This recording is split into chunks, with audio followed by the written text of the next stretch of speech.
In this video, we have to do some touch-ups on champagne bubbles. Stay tuned.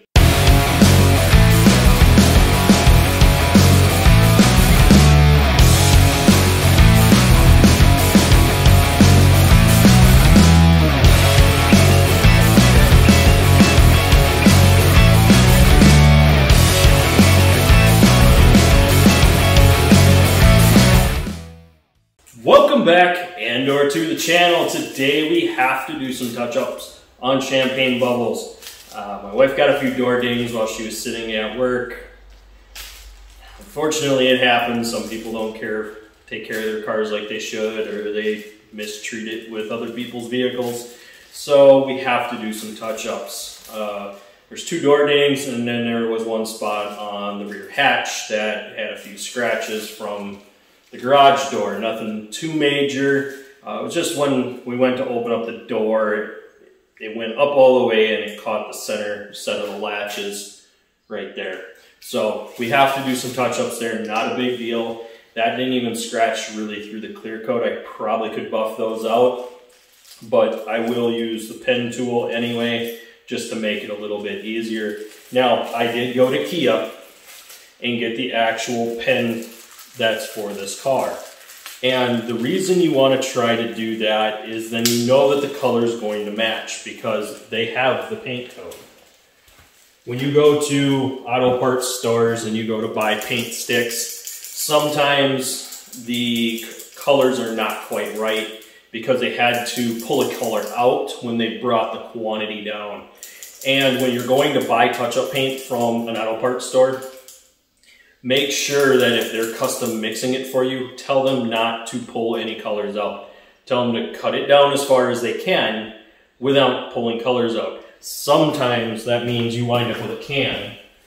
Okay, so I know that this is not exactly the right stuff here, but you could wind up with a can about this size. This isn't paint by any means, but the can would be about this size. Or you wind up with a touch-up bottle that's about this size. This touch-up bottle was for the Crimson 5.7. I'm going to go ahead and drop a link up above here of what happened with the Crimson 5.7 and kind of what the last few videos have really been about is the transition from this channel doing more just straight repair to actually having a build on the channel. You will still see some boxes around if I accidentally pan around. That was, at the time of filming, I haven't filmed the other two videos. They're all up here yet, but as you can see,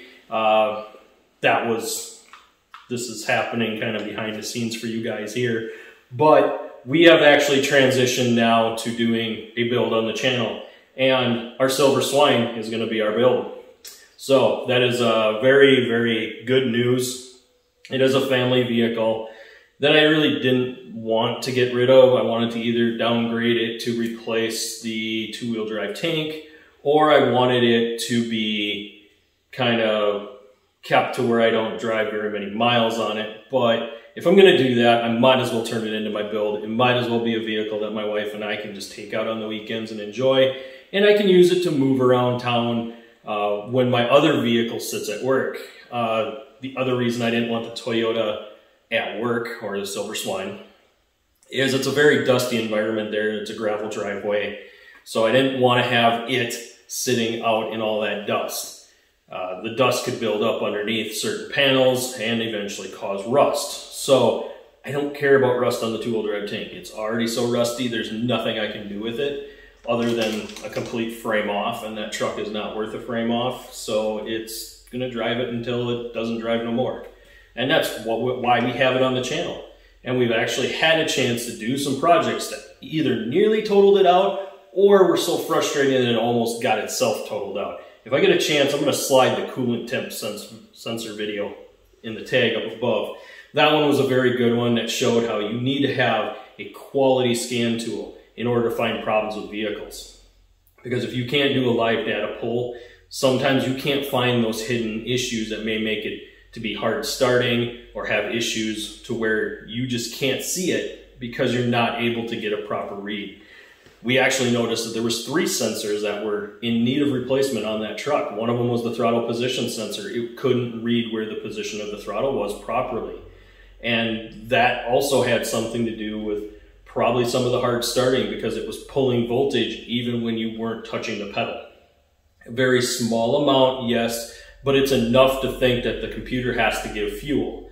Because of that, you could be flooding your cylinders, and with the temp not reading right, it's not calculating the amount of air coming into the engine properly either.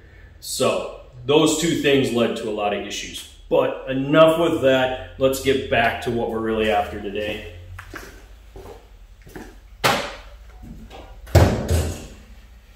Which is doing touch-ups. The reason you do touch-ups is if you live in a climate where rust is inevitable, you want to make sure that anything that's open, bare metal, gets covered. Because if it doesn't get covered, it's going to rust. Now, a lot of newer vehicles, it's all plastic bumpers. There's no metal. There's nothing you have to worry about. Even if you got stuff from up behind, a lot of those supports are covered in an E-coat.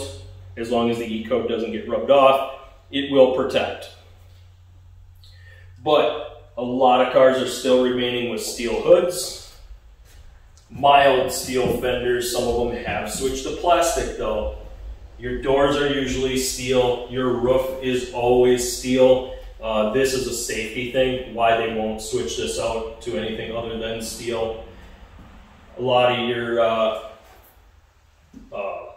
rear fenders or rear quarter panels are always steel. This is a structure thing that's meant for safety. Hatches or tailgates or trunks I've seen could be either way. It could be plastic, it could be steel. A lot of times if there's a rubber seal on it, it's going to be a steel panel. So those you want to get touched up. Don't leave them exposed to the elements. Now, this pen from Kia has 2 different sides to it. It is marked clear. That means this side's the paint. Now, the way these work is you want to shake these up real good. You want to make sure that all the paint is mixed properly. And usually you want to shake them for a minute or 2. Sometimes you can go, 3 or 4 just to make sure that it's all mixed. Spin it while you're shaking it so that it thoroughly mixes up inside there, because those balls will float around and mix everything up. And the spots that we're really going to need to focus on, there was 2 nasty ones here on the door that I saw, and then obviously the one back here on the rear deck lid. And I think the rear deck lid one was just clear coat, but I'm going to check it just to make sure. Like I said, touch-ups are something that you can do pretty quickly, and it's nice to buy a pen stick like this, because if she does get a nasty rock chip or something in the front bumper, which does happen, it'll be easy to touch up because we'll have the touch-up paint for it. All right, that should be about good. I'm going to get you set up right where we need to be able to show you how to do these touch-ups. Again, you want to take your time. If you're just using these for the first time and you don't know how to do this, go slow. Take your time. Realize that you don't have to rush this process. So, again, if this is the first time using one of these, go slow. You don't know how thick the paint is that comes out of here. And I know it's going to be on a brush, but sometimes the paint is really thin. If they put a lot of thinner in it, because the thinner is what helps it cure, chances are it's going to be really runny. If it isn't, then it'll be a lot easier to work with because it'll be thicker, but you don't want it too thick because you don't want a big bump sticking up here. If you do get it, it ain't the worst thing. All you need to do is take a little wet sanding paper and you can lightly wet sand the high spot down to where it's flush. Once it's flush, put a light coat of clear on it, and then you can just buff out this area and you barely see it.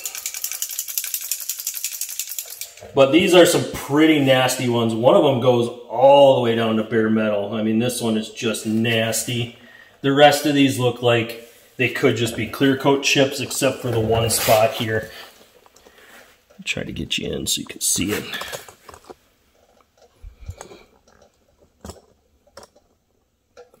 Okay, kind of hard to see, but it's right there is the one. And there's some spot there that looks like bare metal, but the rest of this just looks like a chip to clear coat. And then right here, there's a pretty nasty gouge there that I can see that goes down to bare metal. So I'll try to keep you as close as I can while I'm working on this so you can kind of see what I'm doing. Now, if you're ever wondering whether or not it's going to cover with clear, you can lightly go like that with it. See if it disappears. See how that one disappeared. Now the issue is now you got that little spot wet. So that tells me I only need color in a few spots. I mean, it's not even that much color that I need. Because if you overdo the color, you're going to wind up having problems. Okay, and this pen tool is, all it is yeah, this one's going to be a bit of a pain because once you use it, you're probably not going to be able to use it again unless you remove the cap.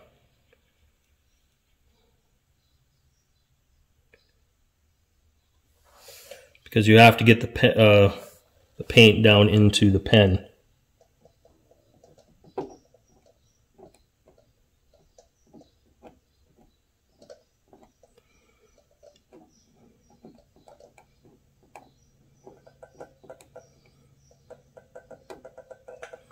The pen is pretty easy to control. Doesn't take much pressure at all.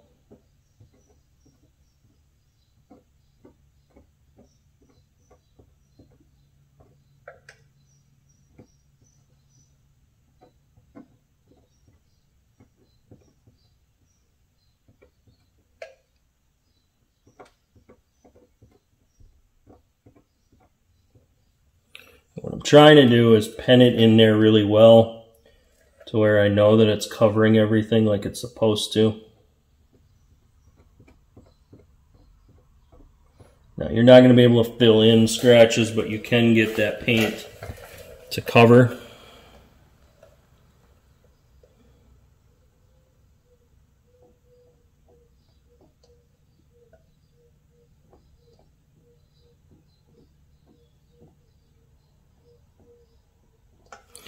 Okay, so now you're at a flash point when you have to let this flash. And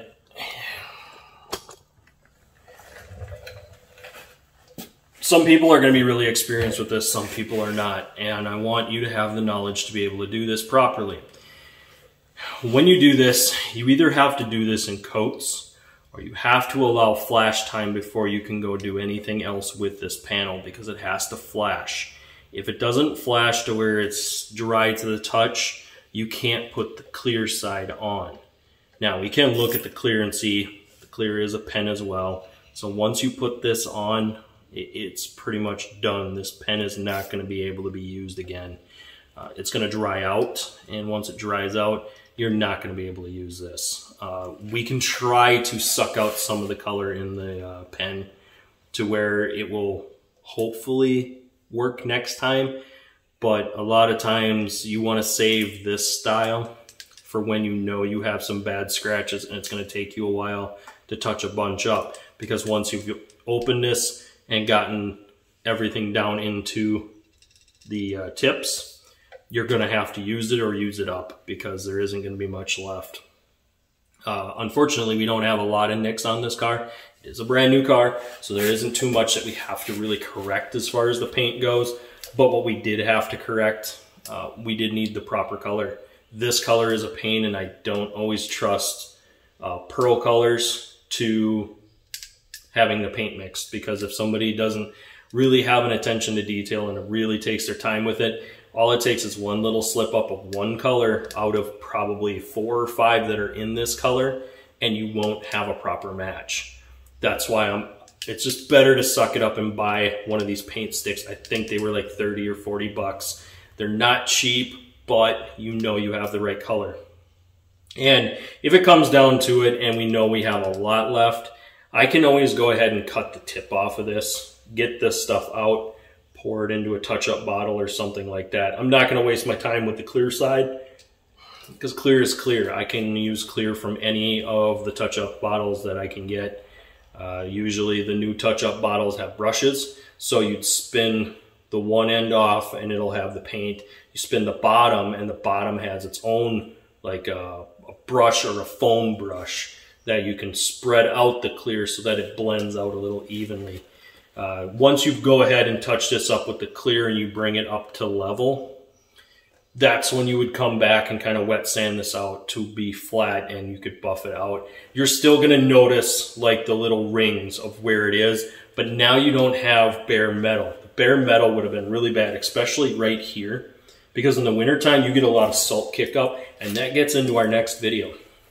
I've got something coming for champagne bubbles that you're not going to want to miss. It helps keep the protection of the vehicle, and because of that, you almost want to get these put on even if you don't have them on your vehicle now, because it will help keep stuff from getting kicked up to the panel.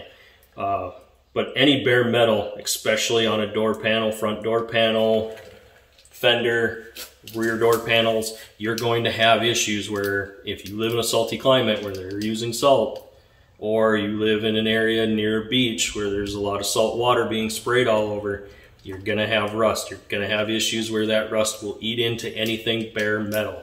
You do not want bare metal. That is really, really bad. Prime example of bare metal is obviously the two-wheel drive tank. I have it sitting outside right now just to be able to do the projects that I'm doing on the car here because I need the room. But usually they say for flash time, you want to give yourself, I'm just reading the paint stick here to see if they give you time. No, they don't. So usually about 15-20 minutes between coats. Once you do one coat, you can come back and add a second. At this point, I don't see a need for a second coat. What I need is the clear. So I'm going to wait about a half hour, and I'm going to come back to this once we're able to go ahead and put our clear on. So I'll be right back with you once that time has passed. Okay, we're back to do the last of the touch-ups here. All that we have to do is put a little clear coat on these just to protect this, because the paint that we filled into the areas is not going to provide the protection that we need. So what we have to do is put a clear coat on it to make sure that that paint doesn't just come off in a wash or doesn't get diluted to where it still causes problems. So that's where you need the clear coat. Now, some of these pen tools are not very good for laying in clear. We're going to find out if this one's pretty decent or not. What I usually do is I take the cap and I press down, and that will help get the liquid into the tip. And the clear flows really easy. So this could wind up being a problem. Yeah, that is way too quick. So what I'm going to try to do when I'm doing this part is not to press down.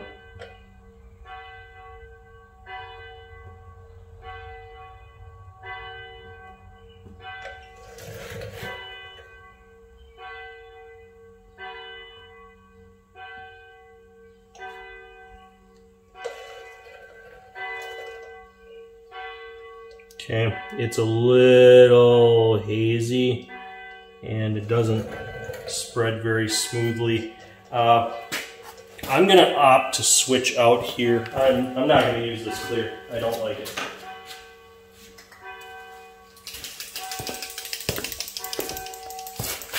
The reason I don't like it is I have no control over it because it doesn't come in a brush.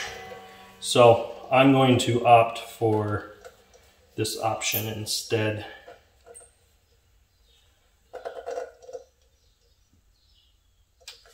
Oh, wrong way. Okay.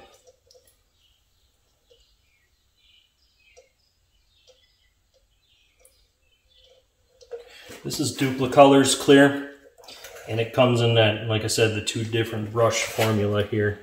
So what this will allow me to do is have better control to where I can fan it out better.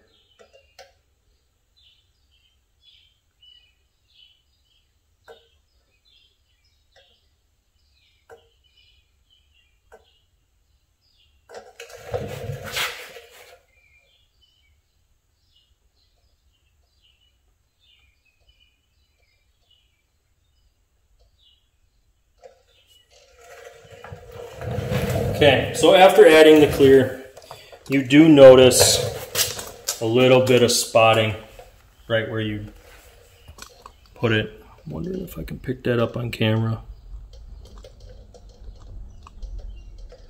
I don't know, it's kind of tough to pick that up now that I've put the clear on there. But what that does is basically allows it so that we don't have that touch-up paint coming off right away. I'm gonna see if I can set up here. I want to show my deck lid. Okay, on the deck lid, I've got 2 spots here and here. I'm gonna try to get these to pick up on camera when I touch these up, but I doubt I'm gonna be able to get them. They're just in one of those spots where they don't touch up very well. And again, I want to use my brush.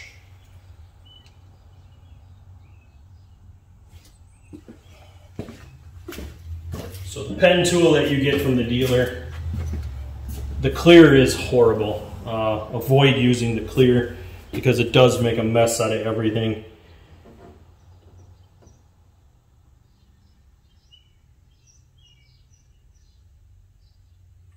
Just use the clear touch-up from like Duplicolor or somebody like that because you can blend it away a whole lot easier. Yeah, that looks really good. I mean, you get really close to it, you can see it, but otherwise it completely disappeared. I had a couple of spots here on the edge where I had to touch it up with the pen, and after I did, it pretty much, oh, that wasn't dry enough, it peeled that out. Okay, there's some clear on it, so it'll be all right.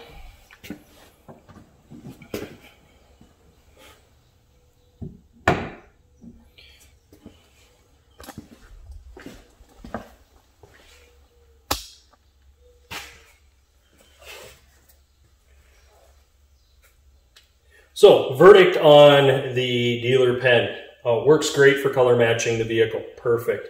I would wait at least 25 to 30 minutes before you decide to put any clear on because you could brush the clear off. It needs that time to dry in order for the clear to go on to where it stays the way it's supposed to. I would suggest getting one of these Duplicolor pens. They make it so much easier to brush the clear coat on because it's a foam brush that allows you to spread it out evenly better. The pen tool that they gave you from the dealer does not do a very good job. You can't get the quality that you want out of it. Because of that, I would never use that pen. I would use it for the color, but not the clear. Clear, you have no control, extremely runny, doesn't blend well. This stuff works a lot better, blends very well, easy to touch up. If I need to, I will go back and I will buff up those areas just to try to clean them up a little bit. But you have to wait about a week, week and a half before you're going to go back. Because remember, this is just like some of the touch-up paints that we've done on other videos. If I can, I'm going to slide the two-wheel drive tank one in the tag up above. The two-wheel drive tank, we used a Rust-Oleum paint from a hardware store. It was black, it matched. The truck has 300-some thousand. I'm not worried about perfection, I'm worried about protection. So I just went with a rust prevention Rust-Oleum paint, and it does all right, but the rust is there. It's going to keep eating. There's nothing we can do except for sandblast or panel replace, which I did do a fender. If I have enough room, I'm going to go ahead and slide one of the fender videos up there. That'll give you a chance to see what happens when rust does take over. You do have to either replace panels or you have to start doing welding to replace the body structure that is completely ate away. So taking care of your car is very important. Making sure you have your chips touched up, make sure that you have your vehicle clean. We usually try to do once a week car washes. I know for some people they would think that's a little extreme, but I prefer to keep it clean because it's a lot easier to maintain it that way. When you're working on it, you don't have to work through a bunch of dirt and grime and everything like that. And this stuff builds up over time. If you don't keep up on regular washes, it builds up to the point that even when you're trying to work on it, it becomes just a giant pain because you have to pressure wash other things because you didn't do the maintenance washes that would have kept it from building up in the first place. So, but again, pretty simple video showing you how to do touch-ups. I'd like to say thank you for watching. Please hit that like button, smash that subscribe button, and I'll see you on the next one.